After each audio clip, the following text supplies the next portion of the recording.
நவராத்திரி சுபராத்திரி அலைமகளும் கலைமகளும் கொலுவிருக்கும் வெள்ளி ஜுவல்ஸ் போடுறதால கிடைக்கிற பெனிஃபிட்ஸ பத்தி பார்க்கலாம். பொண்ணுங்க வெள்ளி கொலுசு போடுறதால எமோஷன்ஸ கண்ட்ரோல் பண்ணலாம். விரல்ல வெள்ளி மோதிரம் போட்டா டென்ஷனை கம்மி பண்ண ஹெல்ப் பண்ணும். இடுப்புல வெள்ளி அரைஞான் போட்டா உடம்புல ரத்த ஓட்டம் சீராகும். பொண்ணுங்க கால் விரல்ல வெள்ளி மெட்டி போட்டா கர்ப்பப்பை பலமாகுது. வெள்ளி நம்ம உடம்போட சூட்ட குறைச்சு குளிர்ச்சியை தருது. இது மட்டும் இல்லாம வெள்ளி நம்ம ஆயுள விருத்தி பண்ணும்னு சொல்றாங்க.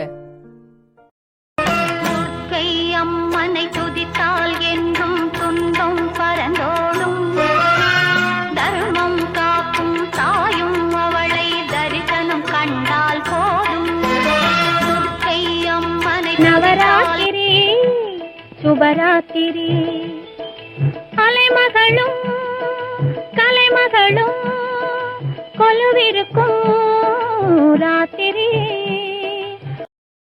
நம் முன்னோர்கள் தலைமுறையாக பின்பற்றி நம்மிடம் சொல்ல மறந்த 4 புரட்டாசி வழிபாட்டு விதிமுறைகள். 1. சனி பகவான் திருமாலின் ஆணைப்படி இம்மாதம் பக்தர்களுக்கு தாக்கத்தை குறைப்பதாக வரலாறு. அதனால்தான் நாம் சனிக்கிழமைகளில் படையல் செய்கிறோம். 2.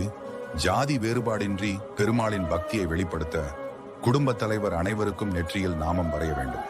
3. ஒவ்வொரு சனிக்கிழமையும் அரிசி மாவு, வெல்லம், நெய் கொண்டு செய்யப்படும் மாவிளக்கு ஏற்ற வேண்டும்.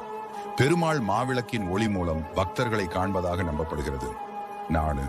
குடும்பம் சுற்றி உட்கார்ந்து அம்மா தளிகை உருண்டை செய்ய குடும்ப தலைவர் நவராத்திரி சுபராத்திரி அலைமகளும் கலைமகளும் கொலுவிருக்கும் ராத்திரி.